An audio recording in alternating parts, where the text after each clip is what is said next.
വാർത്തകളുമായി ന്യൂസ് 3 ആരംഭിക്കുന്നു. ആദ്യം നോക്കാം പ്രധാന വാർത്തകൾ. നാടകീയ നീക്കങ്ങൾക്കൊടുവിൽ മഹാസഖ്യത്തിന് പതനം. നിതീഷ് കുമാർ വീണ്ടും BJP പാളയത്തിൽ. ബീഹാർ മുഖ്യമന്ത്രി സ്ഥാനം രാജിവെച്ചു. NDA മുഖ്യമന്ത്രിയായി സത്യപ്രതിജ്ഞ വൈകിട്ട്. 9 കോൺഗ്രസ് MLA-മാർ കൂറുമാറിയതായി സൂചന. ഇന്ത്യ മുന്നണിയിലെ പ്രതിസന്ധിക്കിടെ ജോഡോ യാത്ര ബംഗാളിൽ.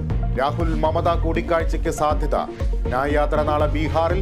ജാതി സെൻസസ് ആവശ്യം ആവർത്തിച്ച് രാഹുൽ ഗാന്ധി.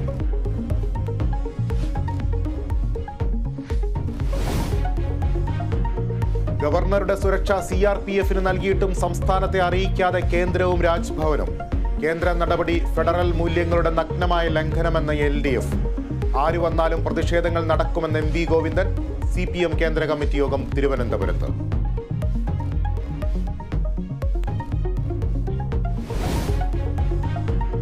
Kerala vision exclusive. മോദി സർക്കാരിനെ വിമർശിച്ച് സാമ്പത്തിക വിദഗ്ധൻ പരക്കാല പ്രഭാകരൻ. രാജ്യത്തിന്റെ കടം കുത്തനെ കൂടി. രാജ്യ പുരോഗതിയേക്കാൾ മോദിക്ക് താൽപര്യം ഭിന്നിപ്പിച്ച് ഭരിക്കാൻ. കേന്ദ്ര ധനമന്ത്രിയുടെ ഭർത്താവിന്റെ വിമർശനം കേരള വിഷൻ ന്യൂസിനോട്.